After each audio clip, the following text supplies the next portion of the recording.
Hello guys, welcome to my channel JK and me. और मुझे अपने हस्बैंड पे बहुत गुस्सा आ रहा है। मैं जस्ट एक वीडियो ख़त्म करके बैठी हूँ। मेरे हस्बैंड इतने बदतमीज़ हैं कि फ़ोन में लगे रहते हैं, कभी मुझे देखते ही नहीं है। जबकि आपको पता है मैं इतना मेकअप कभी करती नहीं, तो मेरा मन तो ऐसा हो रहा है ना, इस टाइम में उन्हें निचोड़ कर तार पे सुखा दूँ। बट कमेंट में ज़रूर बताइएगा मैं कैसी लग रही हूँ। मैं मेकअप कभी कभी फुल करती हूँ, बट अच्छा करती हूँ यार। और मैंने कुछ नहीं लगाया, मैंने नया वाइट टोन और लाइनर मंगाया था ऑर्डर, तो मैंने बस वही लगाया। बट मुझे अपने हस्बैंड बहुत गुस्सा दे, पता है। मैं रोज़ पूछती हूँ रेडी होकर मैं कैसी लग रही हूँ, हाँ बाद में बताएं। बट कभी कभी मैं पूछती नहीं, तो तब बोलते हैं कि तुमने आज पूछा ही नहीं तुम कैसी लग रही हो। तो मेरा दिमाग ख़राब कर देते हैं। मैं वीडियो शूट करके जल्दी जल्दी सफाई कर रही हूँ, और फिर अभी तो मुझे दूध गर्म करना है जाकर। या गर्मी इतनी है, मैं अगर एक भी वीडियो शूट करती बार बार खोल दूँ, मुझे गर्मी के मारे हालत ख़राब हो जाती है। जैसा कि मैंने आपको बताया, हमारा घर थोड़ा बहुत ऐसा है, तो मुझे सेटअप करने में बहुत टाइम लग जाता है। बट इट्स ओके, जैसा है मैं खुश हूँ। अब हम इसके लिए क्या कर सकते हैं। और मैं अपने बाल बांध लूँ जल्दी से, बिकॉज बहुत ठीक। तो मैं आज बनाने वाली हूँ मैगी, क्योंकि आज कुछ खाने का मन नहीं किसी का। और मतलब मन है, बट कुछ स्पेशल खाने का बाहर से तो खाना मंगवा नहीं सकते हैं, इसलिए मैगी ही बनाएंगे आज। और उसके लिए कट कर रही हूँ मैं एक कैप्सिकम और एक प्याज।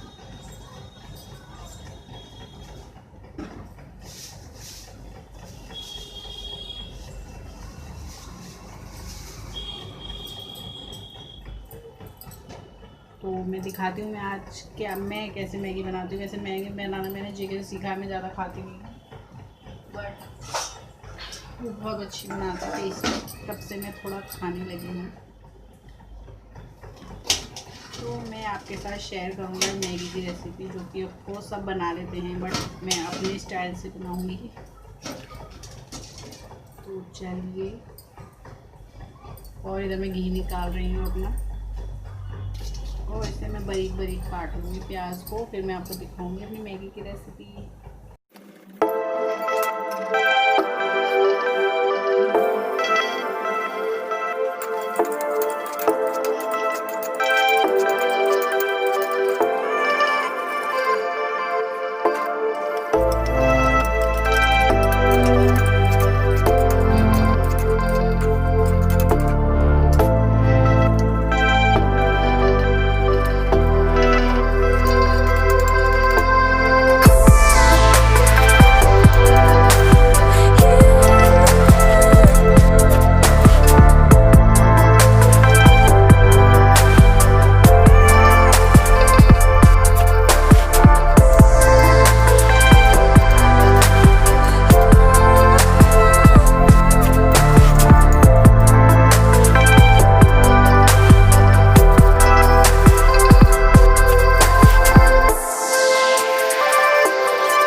हे गाइस, तो कल रात मैंने मैगी की रेसिपी शेयर की थी, उसके बाद बस जस्ट खा पी कम सो गए थे, कुछ ज़्यादा नहीं था, तो इसलिए मैंने कल ब्लॉग का एंड नहीं करा। सुबह दोबारा से स्टार्ट कर दिया है, और थोड़ा शायद मेरी तेज से लग रहा हो, मैं भी उठी हूँ, मतलब थोड़ी देर हो गई है, आधे घंटा, बट अभी उठी हूँ, तो इसलिए लग रहा हो।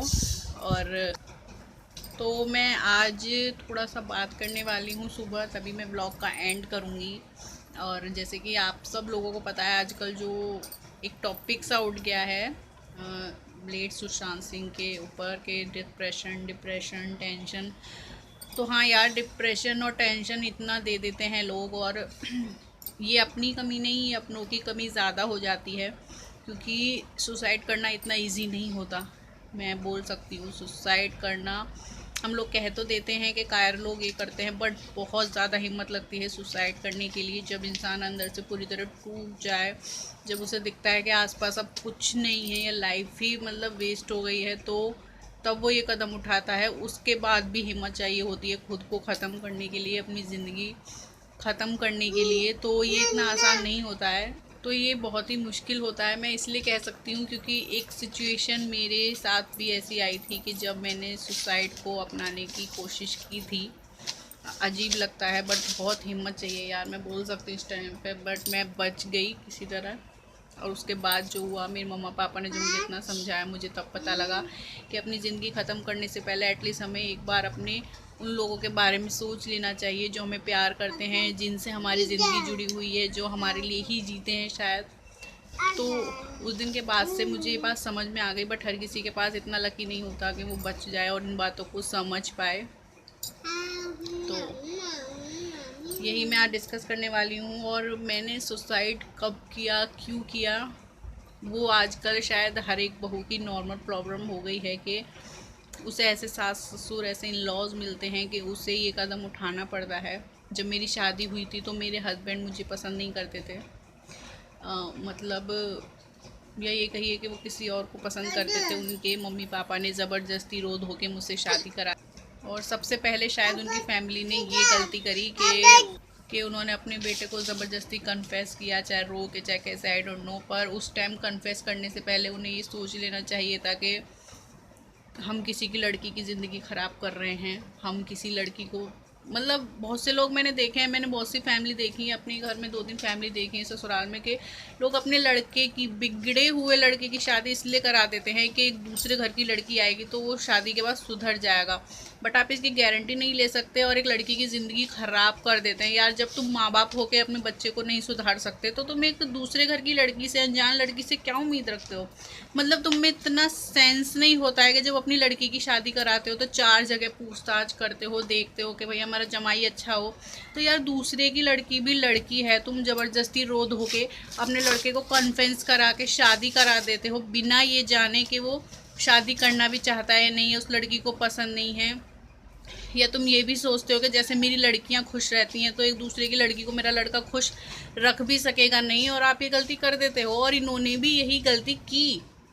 और साथ ही साथ गलती की बात नहीं है, उसके बाद फिर और मतलब जो स्टार्टिंग शुरुआत ये हुई कि मेरे पग फेरे पर ही जेके हमारे साथ नहीं गए थे, पूरी फैमिली गई थी, जेके नहीं गए थे। और मैं समझ ही नहीं पाई इस चीज़ को।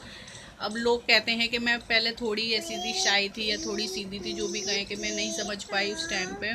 तो मुझे लगा हो सकता है नॉर्मल है, उनका नहीं जाना, उन्हें वो घर पे हैं। उसके बाद वो अगले दिन मुझे ले गए थे वैसे घर, और वो पगफेरे पहनने गया। पगफेरे की रात आप लगाइए, मेरी शादी संडे को, मैं मतलब अपने ससुराल आई थी, सैटरडे की रात में थी, और फ्राइडे को हमारा पगफेरा था। फ्राइडे को ही जेके अलग कमरे में पूरी रात मुझे छोड़ के सोते रहे।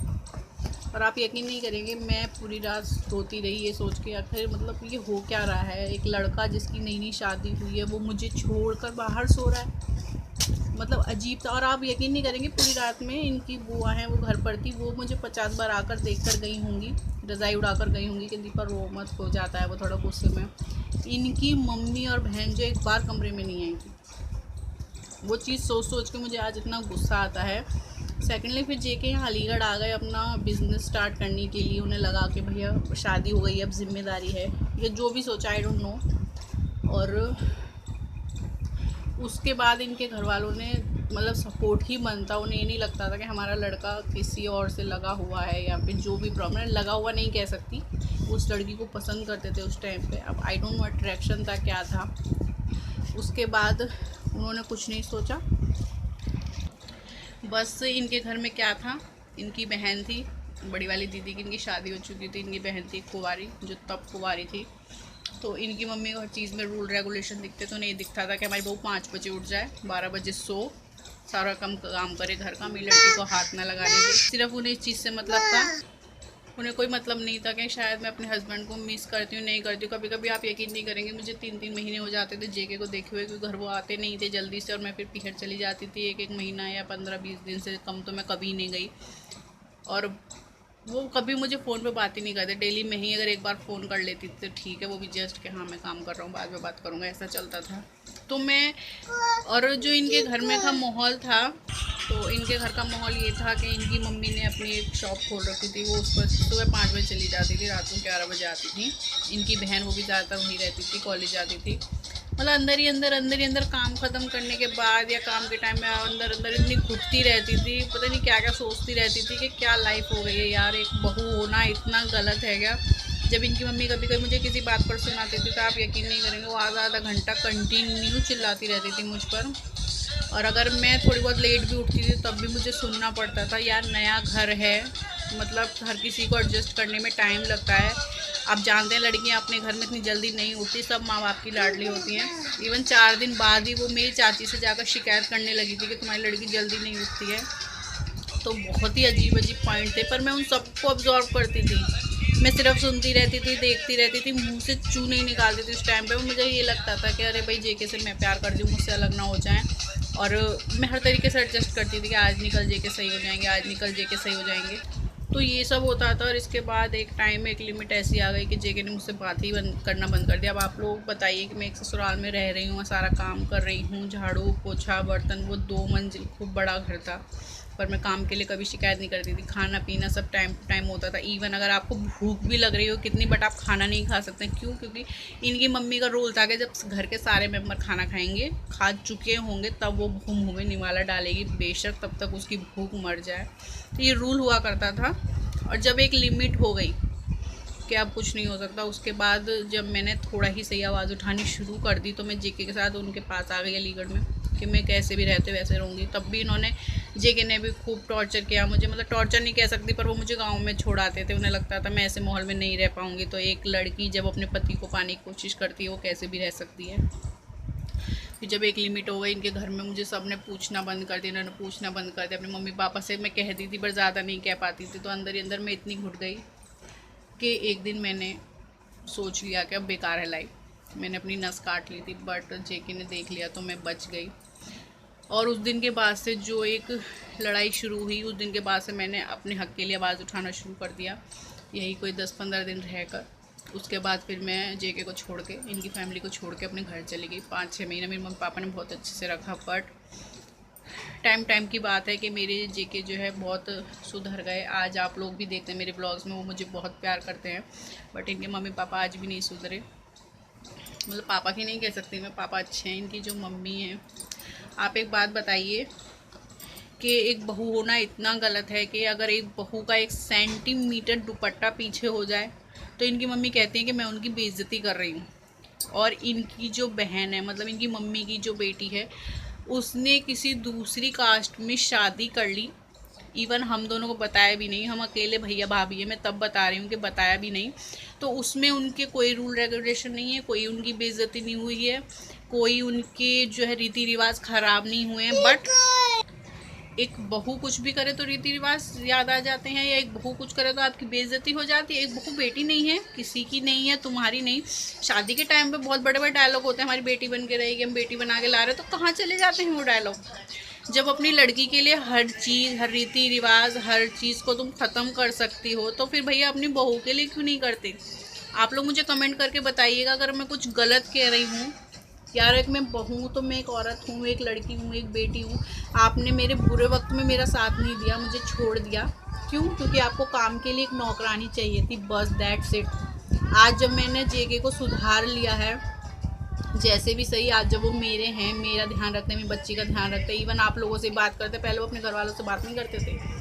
इतने के बाद भी आज उन्हें ये जलन होती है कि वो अपनी बहू में रहता है। तो क्यों ना रहे यार, मैंने सुधारे, मेरे जेके हैं। जगह जगह वो ऐसी बात कहती फिरती है ना कि शायद मैं बोल भी नहीं सकती, और उसके बाद ये कहती है कि हमने तो तेरी बहू को कुछ कहा ही नहीं, वो हमसे बोलती क्यों नहीं है। तो अपने अंदर से पूछो कि तुम सबको ये बोलती हो कि मेरी बहू मुझसे बोलती नहीं, कभी ये सोचा है कि वो बोलती क्यों नहीं है। आप देख सकते हैं मेरे नंगे कान और मेरा नंगा गला। ऐसा नहीं है मेरे पे एक ही चीज़ है जो टूट गई है, उसमें से मेरी मम्मी की चीज़ दी हुई है। मैं अकेली बहू हूँ, तब भी शादी के 1-2 महीने बाद इनकी मम्मी ने सारी चीज़ मुझसे ले ली थी और आज तक नहीं दी। मेरी बहन की शादी थी घर में, मेरी सगी बहन एक ही है, और उसकी शादी में भी उन्होंने मुझे एक चीज़ पहनने के लिए नहीं दी थी। आप यकीन नहीं करेंगे कि मैं कैसे कैसे रही हूँ। वो तो मेरे मम्मी पापा का फुल सपोर्ट रहता है, हर बेटी को उसके माँ बाप का सपोर्ट रहता है। बट आज जेके ने मुझे इतनी खुशियाँ दे रखी हैं जब से हम लोग साथ रहे कि शायद मैं उनके लिए कोई बात पहले की याद ही नहीं रखती। सिर्फ वो मुझे हंसता खेलता देखना चाहते हैं, अच्छा खिलाते पिलाते, कोई कमी नहीं रखते। पर इनके मम्मी पापा, मतलब स्पेशली मैं मम्मी को ही कहूँगी कि इसका गुस्सा आता है कि जब अपनी लड़कियों के लिए सब रीति रिवाज भूल गई हो कि भैया वो दूसरे कास्ट के लड़के के साथ कैसे शादी कर ली उन्होंने, मैं क्या बताऊँ, आप समझ सकते हैं। तो फिर बहू के लिए क्यों नहीं भूलती हो?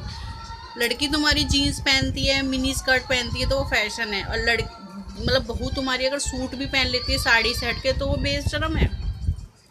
मतलब समझ ही नहीं आता यार मुझे इस समाज का। इसलिए आपको अच्छा लगे बुरा लगे, मैं अपनी सासू माँ से बोलती नहीं हूँ।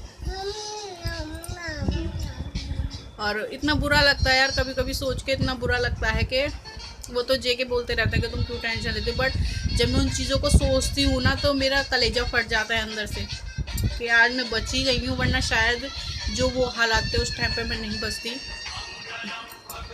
तो ब्लॉग ज़्यादा बड़ा हो जाएगा, मैं ज़्यादा बड़ा नहीं करूँगी। तो प्लीज़ आप लोग बताइएगा कमेंट करके, यार बहू होना इतना गलत है? मैं बहू हूँ तो बस मैं बक्से में बंद हो जाऊँ, कुछ नहीं है। मतलब मैंने अपना घर बार, अपनी इच्छाएं, अपने सपने, अपने हर चीज़ छोड़ के अपना ससुराल अपनाया, तो यही गलती थी मेरी। तो आप कमेंट करके प्लीज़ मुझे बताइएगा। और मैं यही कहना चाहूँगी, प्लीज़ यार, चाहे आपकी बहू हो बेटी हो, उसे इतना डिप्रेस मत कीजिए कि कल को आपको ही भुगतना पड़े। तो जो भी आज का ब्लॉग मैं यहीं एंड करती हूँ। कल फिर मैं और नया ब्लॉग लेके आऊँगी। मेरी बात से आप एग्री करते हैं तो प्लीज़ मुझे बताइएगा। तो आज के लिए इतना ही।